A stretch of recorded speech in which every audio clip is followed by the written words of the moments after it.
From claims of healings and visions to the world's most inexplicable events, whether you're a believer or a skeptic, the truth is always worth the hunt. EWTN Radio presents The Miracle Hunter with Michael O'Neill. Welcome to the Miracle Hunter radio show on EWTN Radio. This is Michael O'Neill on The Miracle Hunter. We've got a great show ahead for you today, and it's on the heels of some pretty big news being leaked out of Rome. What I mean, I say leaked instead of, promulgated as in the normal way, because the head of the Congregation for the Cause of Saints, or the Dicastery for the Cause of Saints, Cardinal Semeraro, speaking to an audience in Italy, leaked out the news that the popular future saint, Blessed Pier Giorgio Frassati, would be canonized in the year 2025. And this is big news. I know so many people who have a devotion to him, who are excited about him as a young man of the world who sort of sets this example that you can have your faith and the rest of your life doing well at the same time. So I think that people are so excited about Pier Giorgio Frassati. So his canonization is coming right up, as leaked out by the head of the Cause of Saints Dicastery. So we're excited today to talk with Christine Wohar. She's the author of Finding Frassati. So she'll tell us a little bit about the life of this great future saint, and she'll also tell us about what the latest and greatest is about the miracle. What do we know ahead of, or as a result of that leak? Do we know anything about the miracle that's being considered by Pope Francis, and will come out in a formal declaration coming soon? We'll also be talking with Father Edward Looney about one of my favorite topics, which is Catholic travel. So people who tune into the show know I love traveling the world and looking at the shrines of the United States in our new series called Hidden Gems on EWTN. And also, of course, Explore with the Miracle Hunter.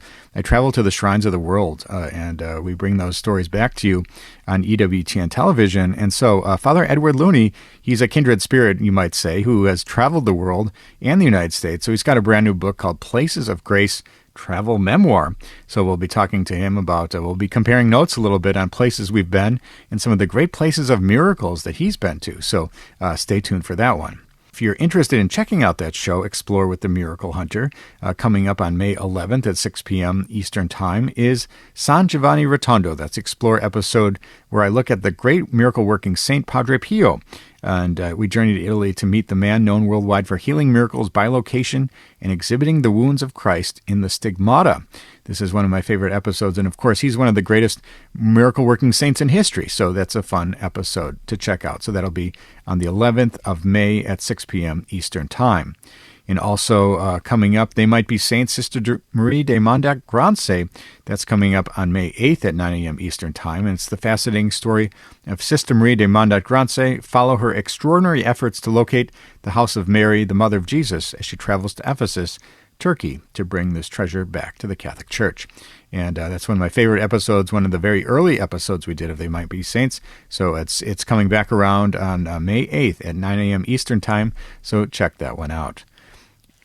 Later in the show, we're going to be taking a look at the 365 Days with Mary project. We do this every week, where we look at the Marian devotion of the day as it lines up exactly to the date in the calendar year. So for today, we've got Our Lady of the Grey from France in the 11th century. And the Might Be Saint of the Day, also from France, Blessed Jean-Martin Moyer. And the question of the week: if a future saint is lacking a second miracle, can the Pope push them ahead to sainthood without it? And the miracle of the day on May 4th, 1521, there was a miraculous rescue of a 3-year-old named Olive by the Virgin Mary. So we'll be taking a look at that later in the program. Let's take a look at the miracle news. Each week we report on the miracles happening around the world and those things that relate to miracles. Of course, we'd be relating the story of Blessed Pier Giorgio Frassati and his miracle, but those details we'll talk about later in the program with Christine Wohar. We'll find out about the miracle that's being used towards his canonization.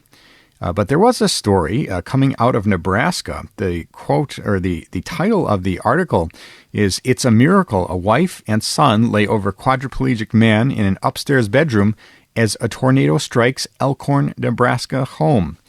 And so the ceiling is gone in one upstairs bedroom there, but you can still stand inside it today. And volunteers helped the family pick up the pieces, discovering a cross remaining on the wall. On Friday, a quadriplegic man with multiple sclerosis was laying in his bed in that room, and without any time to move, his wife and son decided to use their bodies as a shield to protect him. That's what the report said. And this man, Frank, was struck in the head. Part of the ceiling collapsed onto them. He's now hospitalized, but expected to be A-OK, and his wife and son were unharmed. It was said that around 15 people associated with the program are helping the cleanup and salvaging what they can, allowing this family to focus on Frank in the hospital. They welcome you into their home, she said. They become more like family. It's like it wasn't even a question. Like when your family needs you, where do you go? You go to help them, and that's why we're here. So that was a quote in that article. And it's an absolutely amazing thing that happened. They said it was gut-wrenching fear that overcame them, but they knowing exactly something like this was happen. That was what's going to happen. That's what the wife said in response to the feeling that she had when the roof started collapsing. But they're calling it a miracle with all three of them living through that tornado damage. So absolutely amazing. You can check out the article. I've posted it to the Miracle Hunter Facebook feed. So check that one out on your own. Let's take a look at Catholic Pub Trivia. We do this every week where we ask a trivia question and give out a prize for an emailer who gets the right answer. My friends who know me know I love trivia. You might find me in a bar playing pub trivia on some random night, but this is Catholic Pub Trivia. And so we'll be giving out a prize, the Miracle Hunter image of the Faces of Mary.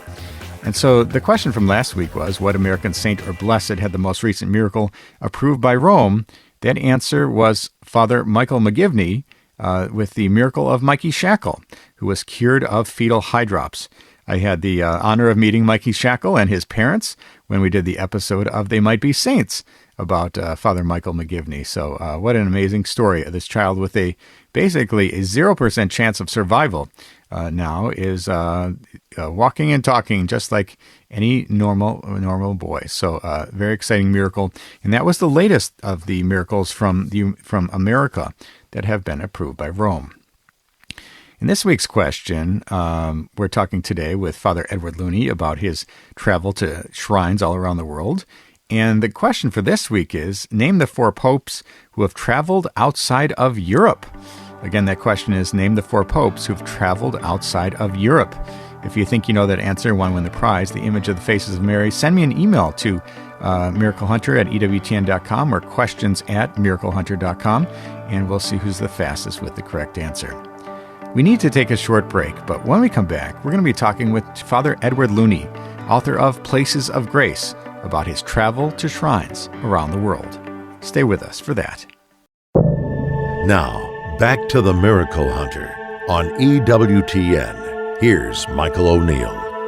Welcome back. You're listening to the Miracle Hunter radio show on EWTN Radio.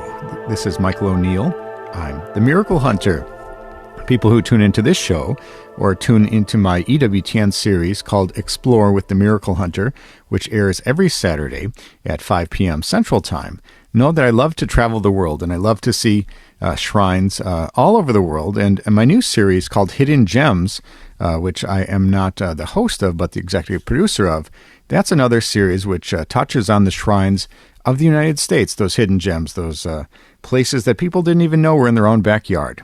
And we have a great new book that's just come out from a friend of the show. It's Father Edward Looney, and it's along those same lines. The name is Places of Grace, My Visit to Shrines, Chapels, Graves, and Monasteries, and the Graces I Received, again by Father Edward Looney. And this is a similar idea that kind of highlights the places that Father has traveled to all over the United States and the world. And perhaps they're hidden gems for some people, and some of them are big-name shrines as well. So we're so excited to welcome back to the show Father Edward Looney. Well, thanks so much, Michael, and congratulations on producing Hidden Gems. I guess I didn't know about it, but that's a show right up my alley, so I'm going to look for it and tune in for sure.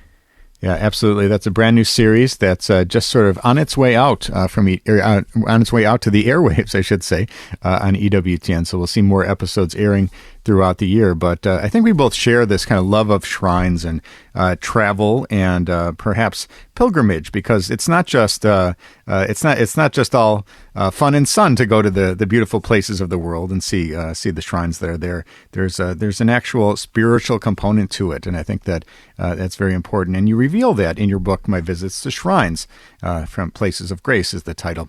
And your book is broken down to some very interesting sections: Marian apparitions, shrines, devotional shrines to Mary, chapels and grottos, shrines to saints, graves of holy men and women, and monasteries.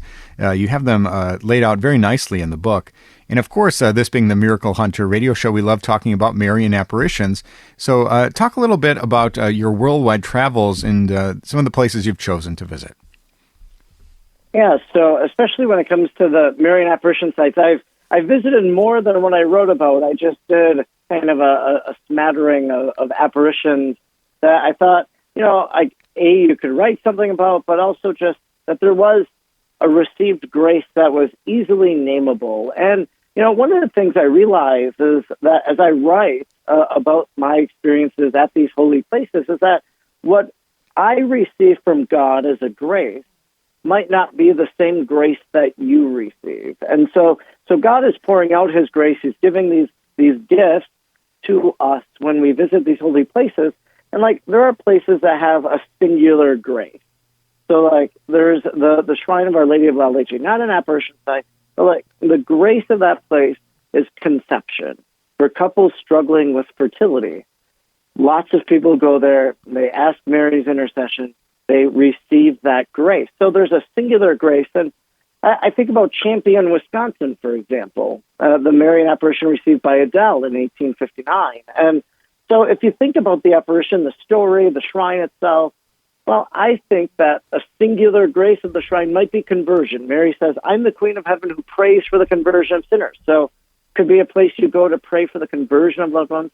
Mary told Adele to gather the children, teach them what they need to know. So it could be the grace of catechesis. So catechists go there to really receive grace from the intercession of Our Lady to be a bold catechist and teacher, defender of the faith. So those are singular graces. But, for me, the individual grace I would say that I received when I visited Champion, and this was way back when I was a wee lad discerning a vocation of the priesthood, was the grace of saying yes.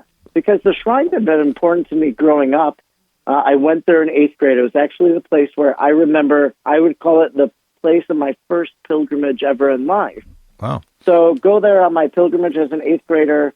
But then, in high school, college, it would become a very instrumental place in discernment and praying and asking Our Lady's intercession. But when I was discerning priesthood between a diocesan priest and a religious priest, because there was an order I was actively applying to, I was at the shrine and one day serving at Mass there, and the responsorial psalm said, Lord, this is the people that longs to see your face. And it was in that moment that I kind of just realized, well, this is where God is calling me right now.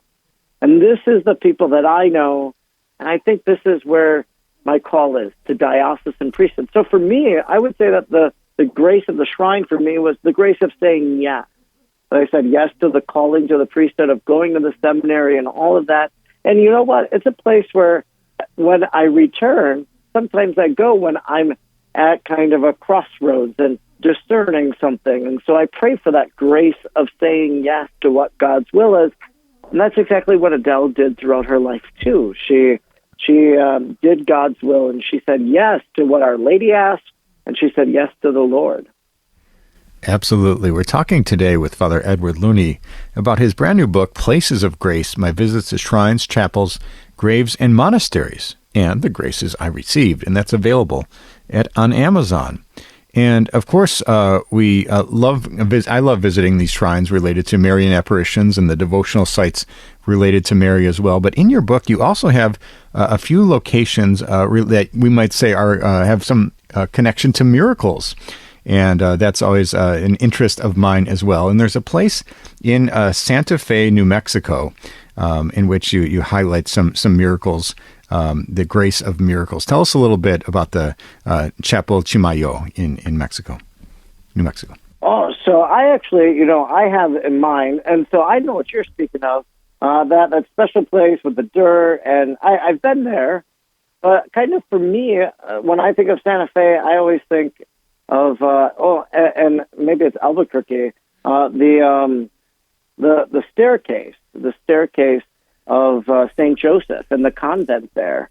That these nuns, they prayed to have the staircase built in their chapel. Their chapel of their monastery had no staircase. They built this new chapel, and so they prayed and they asked the intercession of St. Joseph, and kind of a lot of different miracles surrounded it. The fact that this kind of unknown person at the time, and now that identity of that person is known, but this unknown stranger shows up, gives the proposal, says, "This is what I think." Everybody said you can't build a staircase, and this guy says, "We can build a staircase. It'll be spiral." And then architects look at the staircase and they say that there's, the way that it's crafted and put together, it's not held together by nails. It's held together by really glue and dowels and rods and stuff. And so like the very fact that it's standing is miraculous, like defies kind of the understanding of people that look at it. So I think, it just gives us a sense of when we pray that we receive a grace. And when we pray, we can ask bold things and God will show up and God will deliver, just as those nuns, through the intercession of St. Joseph, received the staircase. But, it's just kind of surrounded with this aura of the miraculous in many different ways. And then there's this Cold Spring Chapel in Minnesota. Tell us a little bit about the miracle connection there. Yeah, so it's known a lot by the locals as the Grasshopper Chapel. And really the story is that in the late 1800s, so probably 1870s, 1880s, there was like a plague of locusts, a plague of grasshoppers that was just really destroying the crop. It was impacting the economy and everything. And so essentially, even the state government, they realized that this problem was beyond their control and that they needed the help of the Almighty, because they actually called for a statewide day of prayer and penance and reparation so that this plague, this epidemic of grasshoppers would come to an end. Well, you have this Benedictine priest, and if memory serves, his name is Father Boniface. And Father Boniface, he really feels called to go up, kind of on this higher point in Cold Spring, and to lead the people there, to pray the rosary, to ask Our Lady to deliver them. And they make a promise that day. They say to the Lord and they say to Our Lady, if you deliver us from these grasshoppers, we will build you a chapel, and on every Saturday for the next 20 years or 30 years, we will say Mass in this chapel when it's possible. And so they kind of make this pledge, an offering to our Lord and to Our Lady. And so as soon as they do that, well, wouldn't you know that they do experience the grace of a miracle, that kind of the grasshoppers subside and the crops begin to grow again and the economy is restored. Now, the chapel, the original chapel, was destroyed in a tornado a number of years ago. So they've rebuilt the chapel since, and so it's a newer chapel. But that chapel then is simply a reminder, really, of the fact that a governor said, let's unite as a state and pray. It's a reminder of their asking God for help, and it's a reminder to them that God delivered as they asked for help as well.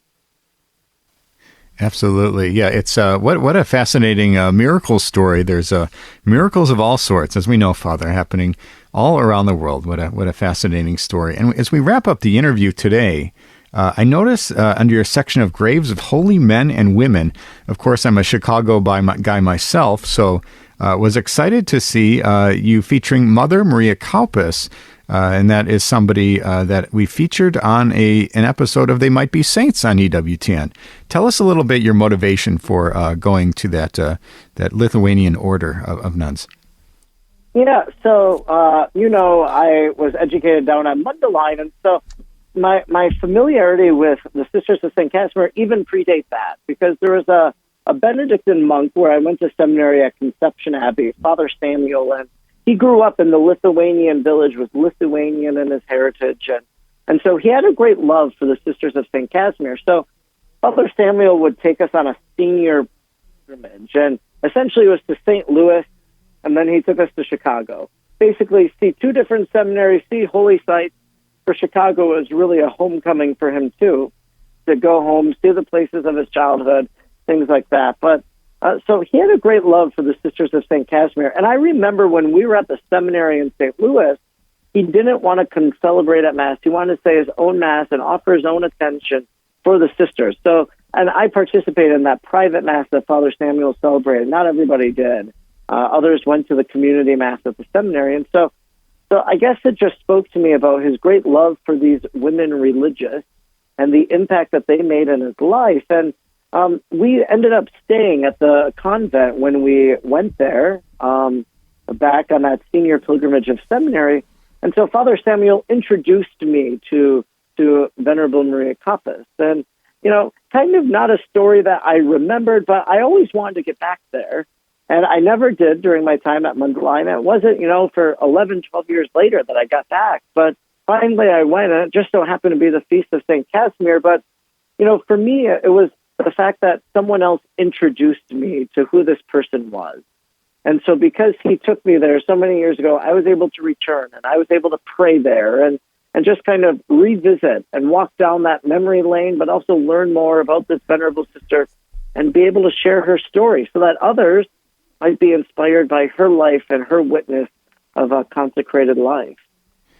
Absolutely. And the name of the book is Places of Grace. We've been talking with author Father Edward Looney today about all the places he's visited around the world, these shrines, chapels, graves, and monasteries, and the graces I received. And as we've heard in this interview, he talks about the various graces that he identified at each of these places that impacted his life. Well, we're so grateful to you, Father Edward Looney, for joining us on today's program, talking to us about your incredible travels all around the world. And for people who want to pick up this book called Places of Grace, what's the best way that they can do that? Yeah, unfortunately, right now, I would say it has to be Amazon. That's kind of the main distributor right now. Hoping to get it at the religious catalog, hoping to get it elsewhere. But that's the main place right now. So hopefully you can encounter these places of grace. And during the summer, as you make your travels, to find those places along the way as you vacation. Wonderful. And your website for your other books and your speaking engagements and your other activities, Father, where can people go? Yeah, I have a website, edwardlooney.com. I don't have the password anymore for it. It got, lost or it corrupted or something. So I don't update it anymore. So social media is the best place. My handle is @FrEdwardLooney. Wonderful. Well, we're so grateful to you, Father Edward Looney, for joining us on today's program. Well, thanks so much for having me, Michael. God bless. That was Father Edward Looney talking to us about his travels around the United States and around the world and visiting those places of grace. Check out that book, Places of Grace. You can find it on Amazon. We need to take a short break, but when we come back, we're going to be looking at the question of the week. Stay with us for that.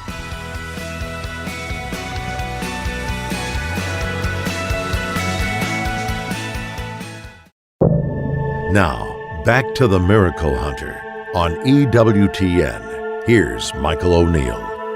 Welcome back. You're listening to the Miracle Hunter radio show on EWTN Radio. This is Michael O'Neill. I'm the Miracle Hunter. I love getting your questions. People write in from around the world with questions about miracles happening in today's world and those that have happened centuries ago. And I love getting those emails, and I try to answer those when I have time and when I can on the show. And I also love the questions that I get in question and answer sessions when I'm speaking.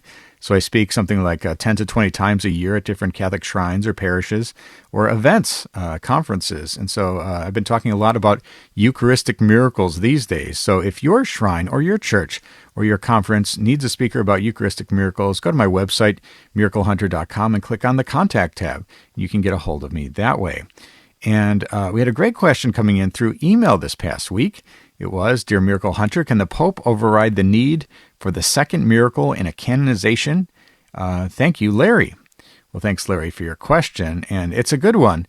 Can the Pope override the need for the second miracle in a canonization? Well, you might say something like, as the Pope can do anything in the entire Catholic world. There's no limits, and including in the case of canonizations. So the Pope can actually do something called equipollent or equivalent canonization, where if there aren't two miracles, if there are just one miracle, the Pope may push the cause along and have the person be canonized. And we saw that, of course, in the United States when Pope Francis visited the United States some years ago. He canonized Blessed Junipero Serra, and Junipero Serra was lacking that second miracle, but in order to do a canonization stateside while he was here, and perhaps also because Junipero Serra was deserving of being named a saint. More importantly, he pushed ahead and pushed aside that need for the second miracle. So we saw Blessed Junipero Serra be declared Saint Junipero Serra. And there are numerous other cases of equivalent canonization throughout the centuries where a pope has done this. And most typically, like I said, there's one miracle in place, and the Pope will go ahead and will make that decision. A recent case, I think last year or so, Margaret Costello. She was a saint from centuries ago, and the Pope moved her ahead on the path to sainthood and declared her a saint in an act of equivalent canonization as well. So we see this for some of these older saints who are perhaps languishing in that need for that second miracle. It's sometimes alleviated or lifted by the Pope at the time. So thanks so much, Larry, for your question. And if you have a question for the Miracle Hunter, you can send me an email to questions@miraclehunter.com, and maybe I'll be reading your question on the air next week. Let's take a look at the 365 Days with Mary project. For today's date, we have Our Lady of the Grey from France in the 11th century. And people who tune into this show know that for each and every day of the calendar year, there's a different Marian devotion that lines up exactly with the day's date. And of course, we're talking about Fatima on May 13th, or Lourdes February 11th, or Guadalupe December 12th. But believe it or not, there's a different Marian devotion for each and every day of the calendar year. So for today's day, we've got Our Lady of the Grey from France. And the story goes that an oak tree in the shape of a cross has become a place of devotion in the 13th century in the Flemish town of Montaigu. And in the next century, the shrine became renowned for an immovable statue of the Virgin that was placed on the tree, and it fell. In the year 1568, Protestants destroyed the sanctuary, and the tree was cut down in 1604. And a poor elderly widow, Jeanne Bonnet, made a pilgrimage a decade later to Montaigu, where she was brought a piece of the sacred oak back to her home in eastern France. And a sculptor named Jean, he carved a statue of the Virgin from it, and he modeled it after the original from Belgium. From 1616 until the French Revolution, the statue wrought many miracles. It was reported at the Capuchin monastery in the town of Grey, 37 miles away. And when the monks were driven from their monastery, a family took the sacred image into hiding until it was placed in Grey's parish until safer times. And a silver statue covered in gold and jewels was donated by Cardinal Mathieu, the Archbishop of Basingjon, in thanksgiving for the end of a cholera epidemic.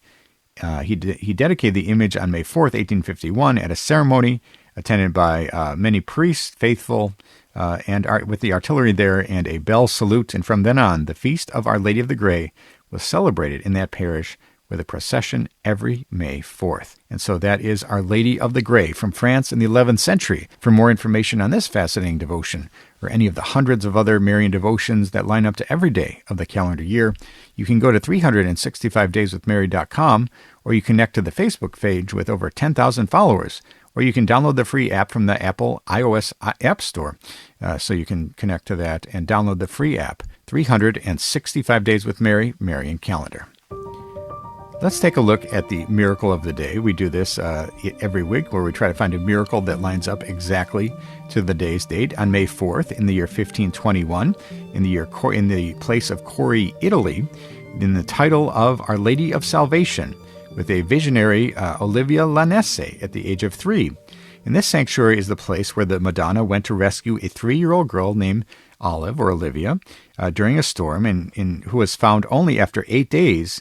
And when she told her story, all the church and the clergy and the magistrates went in procession to the mountain, where they unearthed a fresco with the image of the Virgin on the throne, holding the arm of the child in blessing. And the 14th century fresco with many successive overlays probably belonged in an ancient chapel. So on the site, the first church was consecrated in 1537 to Our Lady of the Broom, and numerous miracles attributed to the Virgin the following year led in addition to the change of the title to Our Lady of Salvation. And so that was a miracle that related to a young girl, Olive Lanesse, age 3, that was said to be saved by Our Lady of Salvation. For more information on the miracle of the day, you can connect to the Facebook page of The Miracle Hunter. Let's take a look at They Might Be Saints. We do this every week where we talk about people on the path to sainthood. Of course, we're talking about miracle workers to martyrs, those ordinary people living extraordinary lives of heroic virtue. These are the people that make us wonder if someday they might be saints. And we focus on the people who are servants of God, venerables, blesseds, before they have all their miracles recognized by Rome and are declared official saints. And so we always like to keep you up to date on the sainthood news. And of course, the news related to Pier Giorgio Frassati was the big news this week, and we'll be talking about this soon. But recently, the Pope received an audience, His Reverence Eminence Cardinal Marcello Semeraro, the prefect for the Dicastery for the Causes of Saints. And during this audience, the Pope authorized the Dicastery to promulgate a decree regarding the heroic virtues of the servant of God, Angelina Perini. She was a faithful laywoman born on March 30th, 1922, in Celle di Sala in Italy, and she died there on October 2nd in 1940. And according to the Dicastery for the Cause of Saints website, she was a faithful laywoman, and she lived in intense apostolate, dealing with the human and Christian education of girls towards whom she spent herself with tenderness and kindness, and her example of balance and spiritual maturity was contagious, not only for the girls, but also for their families. And again, so that is now Venerable Angelina Perini. With one miracle recognized by Rome, she will become Blessed Angelina. And for more information on They Might Be Saints, go to theymightbesaints.com. And today we also look at the Might Be Saint of the Day. That's the person whose feast day or death anniversary lines up exactly to the day in the calendar year, today being May 4th. And so for today's day, we have Blessed Jean Martin Moyer. She was the sixth of 13 children born to Jean Moyer and Catherine Demange, studied at the College of Pont-à-Mousson, the Jesuit College at Strasbourg, and at the Seminary of Saint-Simon at Metz in France. He was ordained on March 9, 1754 in the Diocese of Metz and founded schools for poor country children. He founded the Congregation of the Sisters of Divine Providence in 1762, and he became the superior of the seminary. He joined the Parish Mission Society in 1769, missionary to China, and he was repeatedly harassed and imprisoned for spreading the faith. In 1782, he founded the Christian Virgins, the group of religious women who followed the rules of the Congregation of Providence, but there was no formal congregation. They cared for the sick, taught Christianity to women and children in their own homes.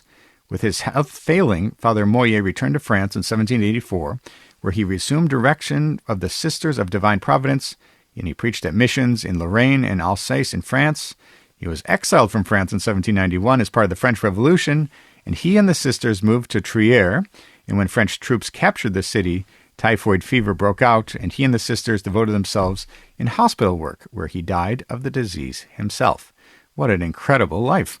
And so he was born on January 27, 1730, and he died on February 8, 1793, in Trier.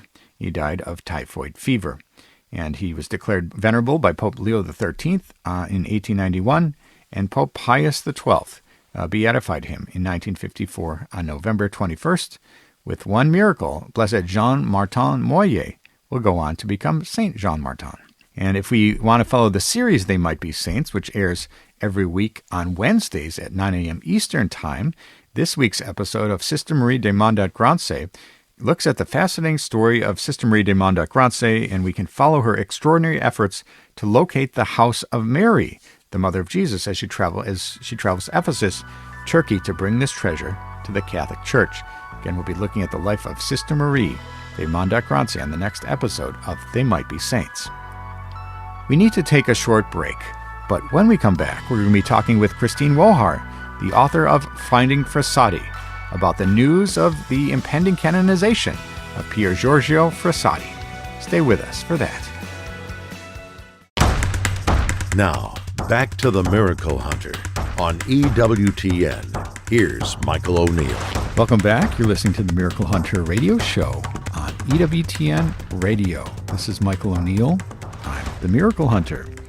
People who follow this show know that I love talking about the saints, and I love tracking the causes of saints when people move along from servant of God to venerable to blessed and then to saint. And there's someone in our Catholic Church that I think a lot of people, young people especially, young Catholics, are excited about, and that's Blessed Pier Giorgio Frassati. And there was some news that broke this last week on the National Catholic Register, picking up a story from Avvenire in Italy, that it said that Cardinal Marcello Semeraro, who's the prefect for the Dicastery for the Causes of Saints, he was speaking in front of Catholic Action's National Assembly in Italy recently, and he said that Pier Giorgio Frassati's canonization was, quote, on the horizon. Now, this has been picked up by news outlets all over the world to imply that his canonization was imminent. We certainly don't have a miracle that's been validated by Rome and decree promulgated, but it sounds like, being that Cardinal Marcello Semeraro is the head of the sainthood office in Rome, he knows what's happening next, or we assume he does anyway. So it's exciting news, or at least a preview of some exciting news.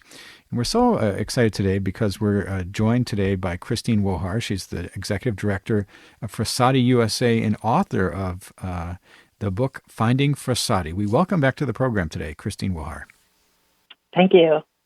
Michael, you forgot one big piece of information, that when Cardinal Semeraro let that statement go, he was interrupted by a long applause, as I think the whole world is applauding right now. Long applause greeted that statement that he made. Absolutely. And why is he such a popular saint? I think it's kind of obvious, but why the worldwide attention and the excitement for the impending canonization of Pier Giorgio Frassati? Well, I think that, how do I say this without saying anything that would be critical? I think that Pier Giorgio has been canonized by the people the world over, and that the church is kind of bringing, in supporting that, or just putting the seal of approval on that. And I know that I don't want to minimize the role of the Dicastery for the Causes of the Saints or the Vatican's role in the canonization process. But I think in the case of Pier Giorgio, it's long overdue. And the reason why he has such a worldwide impact, really from people of all ages, but particularly youth, young adults, is because he is so relatable to the lay person. We don't have that many examples of lay saints like this. Modern, he looks like us, he lived our lives, so current, he had our struggles, and just the relatability of him is the number one thing that I have constantly been told of throughout the years that I've been working on promoting his spirituality. So I think that's why it's so exciting. It's like we're being validated in a way by the canonization of Blessed Pier Giorgio, being made official. Yeah, it's so exciting. And of course, we have to wait until Pope Francis sits down with Cardinal Semeraro in one of their monthly, it seems, meetings, and then they issue some statements. And of course, when it comes to the advancing of a cause from venerable to blessed and then blessed to saint, we need in the Catholic Church miracles that show the intercession of that saint. And there's been no talk of the miracle that perhaps is associated with this impending decree. Do you have any insight to what miracle may be being considered for this? I do have some insight. A miracle was reported actually to Frassati USA through our website, where we have a place for you to report favors received. And so I am familiar with the case that's being considered for the canonization miracle. And since the protocol has not been up to this point to release it, I'm not going to share anything about it other than to say it is an American miracle, and it is a man from America. Great. A case here in America, which I'm I'm very happy about that. So yeah, there's only been something like 30 cases from the United States throughout history for American saints and saints around the world. So this would join a very small number if this is the one, in fact, that Rome is looking at and will be using to boost the cause along to the next level of sainthood. Oh, I didn't realize that, because I thought the miracles for St. Faustina, were they both from America? You're correct. Both miracles of Saint Faustina were from America, and there are other ones. Only that handful. I did not realize that. Well, that's even more exciting. I did have a conversation with one of Pier Giorgio's nieces years ago. We were sitting in the family home in Italy, and I said, the miracle is going to come from the United States. And she teased me about that to all of the other dinner guests. Christine is claiming the miracle will come from the United States. And so I'm ecstatic that it will be an American miracle. Well, great. We're hopeful that that is indeed the one that they'll be considering. So we're talking today with Christine Wohar, the Executive Director of Frassati USA and author of the book Finding Frassati. And turning back to his life, you mentioned that he was maybe a regular guy or somebody who's very relatable that we can all connect with on a very basic level. And he died at the age of 24.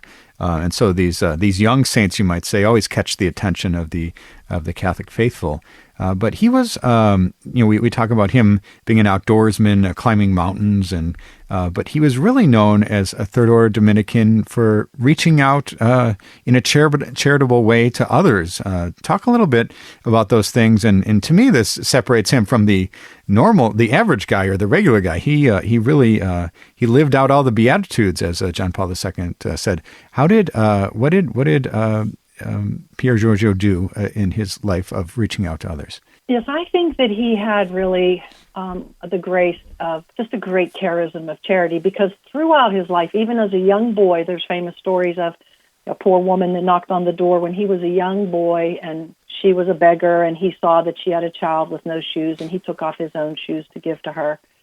There's a story of him going to a kindergarten type school with his grandfather and seeing a boy who had some skin disorder sitting ostracized by himself.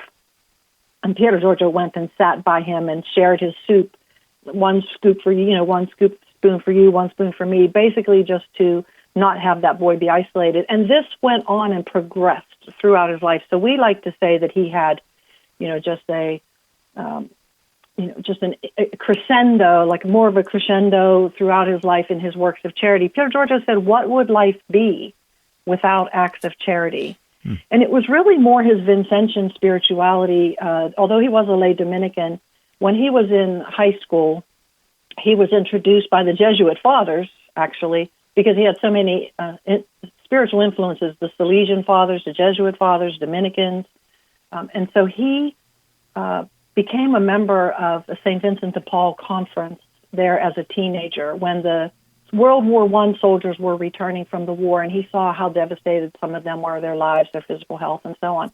That's when he really became involved at the level that he continued throughout the next 7 years of his life when he died, as you said, at age 24. He later joined another conference of St. Vincent de Paul, and this was, I think, his identity. Everybody knew if you needed something, go to Frassati, but he was also known as the guy with the empty pockets. He was always broke, because he was giving things away. And so he's famously known to have said, when asked, Pier Giorgio, why do you ride third class on the train? Your father's just a big, important man. You could ride first class.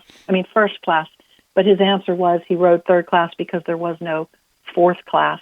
And he was giving away his money for the bus, the tram, and running home, just so anything he could do to serve the poor. And when his family would go on vacations, he would stay in Turin and say, if everybody leaves, who will care for the poor? And his last gesture when he was dying. He died on a Saturday night, but on Friday, when they realized how sick he was, he had asked for a pen and a paper, and he wrote out, it's a well-known image of his handwriting, already paralyzed by the polio that took his life, instructions for a friend at the conference of St. Vincent de Paul that was meeting that night. So always thinking of what we call his poor. And that was really the beginning of his canonization process, because when he died, thousands of people filled the streets, and that's when the family realized that his father said to his mother, we didn't know our son, because they had no idea how many lives he had touched. So that charism, that grace of, he saw Christ in others. He said, Jesus comes to me every day in Holy Communion, and I repay him in my miserable way by serving the poor. So he did these acts of charity because he was such a Eucharistic young man that he received the Lord daily, and then he brought the Lord through those, the works of service and charity and love to the people around him. And it wasn't because he was from a wealthy family. It wasn't writing a check or, he was invested in his works of charity. He played with the children. He brushed their hair. He spent time with the poor, the sick, those who had terrible diseases. He was present in their lives. He respected their dignity. He helped them. One friend said, "Why can't we just come in, drive the family car, and why do we have to do things this way?" And he said, "Remember, when you see these people, you're meeting Christ, and I see a light around them, a light that we don't have." So he saw Christ in everyone he met, and that allowed him to just very fluidly, very spontaneously, very organically from within his soul live that life of charity. Amazing. We're talking today with Christine Wohar, the Executive Director of Frassati USA and author of the book Finding Frassati. And we're talking today because of the news that was leaked, or at least the word got out that potentially we see, and I think it's very likely if it's the prefect for the dicastery for the causes of saints saying it, that in the year 2025, a Jubilee year, we'll see the canonization of Pier Giorgio Frassati. And, of course, young people and otherwise around the world will celebrate this canonization if it does come to be, as is being hinted at right now. What is it, do you think, that we can, everybody's going to learn so much more about his life. Of course, you're an expert on his life, but others who might not be, who will be hearing that name for the first time, will really be looking at his life again in a new way. What are the things that we can take away from Pier Giorgio's life and bring to our own lives of faith? Well, I think the pillars of Pier Giorgio's life were the Eucharist and his love for Our Lady. And so the key I like to stress about Pier Giorgio is what he did was he lived the fundamentals of the faith with intention. So everything he did, we can do. Now, we just talked about his works of charity, and maybe that's a little bit along the lines of Mother Teresa. He had some extra grace to deal with people who were the worst cases, and maybe that everybody, has a limit on how much they can tolerate things like that or do. But as far as his spirituality and how he got, I think, to this point, being raised to the highest altar in the church, is from practicing the fundamentals of the faith that we all can do. He loved the Blessed Mother. He was faithful to praying the Rosary. He was a late Dominican, and so he did the little office of the Blessed Virgin Mary. He was seen often kneeling at his bed, falling asleep, praying the Rosary. Well, every one of us can pray the Rosary. He made a point from the time he was 12 years old, when he received permission to receive daily communion, which was just a new thing back then. That was an appointment with the Lord he kept every day of his life. And I know everyone can't go daily as he did, but we could probably at least go one more time during the week. But how we receive the Lord, even if it's only on Sunday. Pier Giorgio was so collected and recollected at Mass. He went to Eucharistic adoration. He read Scripture. He was faithful to always doing his prayers. His prayer books were worn out, as his sister said. He read the lives of the saints. Pier Giorgio said to live without the faith is not living but existing, and that we should never just exist but live. So even though he had all of the material comforts around him, he knew there was something more, and that something more was life with Christ. And so I think that's what we can take away from the story of Pier Giorgio is he, as Pope John Paul said when he beatified him in 1990, he said he testifies that holiness is possible for everyone. And what I see in Pier Giorgio often that convicts me is I can make an excuse and say, well, I can't be like this saint or that saint. But when it comes to Pier Giorgio, there's no excuse. He takes away all of my excuses. I can do better. I can be more intentional about how I live my faith. Pray the Rosary, read Scripture, how he made the sign of the cross with reverence, his joy that he brought into his relationships with his friends, how he cared for people, how he showed dignity to the people around him. I mean, none of these things are things that are beyond our ability to do on a daily basis. And so I think that's really the infusion of joy that he was known as just a joyful, happy, practical, joking type of guy. So he knew how to find joy in his daily life, even in the midst of his suffering. Everybody has a cross. We're all carrying a cross. He shows us how to do it. He shows us how to be better Catholics. He shows us how to love one another. He shows, these are all things that are within our, I don't have to be a priest or a nun or a cardinal or a bishop or, some super saint who lives in poverty or destitution, or I don't have to be picking up, people on the streets like Mother Teresa. I just have to be better each day in how I live my life. And for Pier Giorgio, it was a 24/7, we compartmentalize our faith to that 1 hour on Sunday. And Pier Giorgio shows us how to do it, all day, every day. And he shows that we can do it. So he challenges us in saying that these are regular things that the Catholic Church asks us to do and wonderful opportunities the Church gives us to grow in holiness. And hey, here's a guy who did it. He had fun. He was a great athlete, had friends. His parents had a bad marriage. He wasn't the best student. He had, a girlfriend, different things in his life. But fundamentally, he had that love for the Eucharist, the love for Our Lady, the love for the Church. And those are all things we can do. We can emulate and imitate. Very well put. We've been talking today with Christine Wohar from the Frassati USA organization. If you would, Christine, tell us where people can find out more about Frassati USA and what they might find on your website.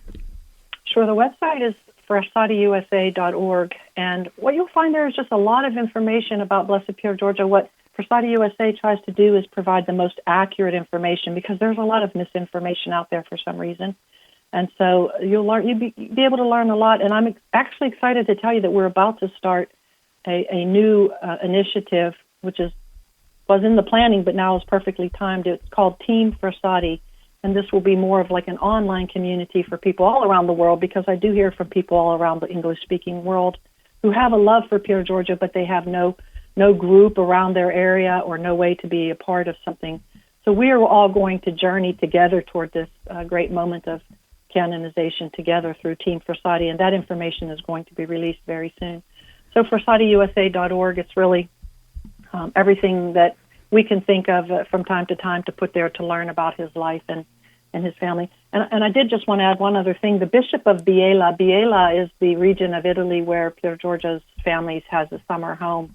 The Bishop of Biella, Bishop Roberto Farinella, he also issued a statement, also citing Cardinal Semeraro, but I think Bishop Farinella probably had some extra conversations, but also expressing the great joy of this upcoming event. So I love the way you said you were tracking, the progress of the saints. I think this tracking is now going. We're getting really close.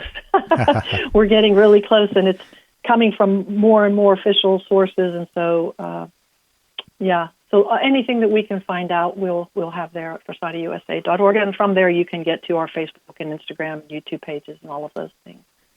Wonderful. Well, we're so grateful to you, Christine Wohar, Executive Director of Frassati USA. Encourage people to check that out at frassatiusa.org. Thank you so much for being on this program today, and we're all going to be praying for the upcoming canonization of Pier Giorgio Frassati. Thank you for being on the program today. Thank you, Michael. Appreciate it. God bless. That was Christine Wohar from Frassati USA. Check them out at frassatiusa.org. And that's all the time we have for today's show. If you missed any of this episode or want to catch up on past episodes, you can go to EWTN.com/radio. Check out the audio archives or download the free EWTN app. I'd like to thank our guest today, Father Edward Looney, author of Places of Grace, and also Christine Wohar, talking to us about the news about Pier Giorgio Frassati. Check out my episode, Explore with the Miracle Hunter, coming up about San Giovanni Rotondo on May 11th at 6 p.m. Eastern Time. And Padre Pio, perhaps one of the greatest miracle-working saints, is the latest subject. Journey to Italy with me to meet the man known worldwide for healing miracles by location and exhibiting the wounds of Christ in the stigmata. And I'd like to thank you for joining me today on Miracle Hunter, where from claims of healings and visions to the world's most inexplicable events, whether you're a believer or a skeptic, the truth is always worth the hunt. Talk to you next week.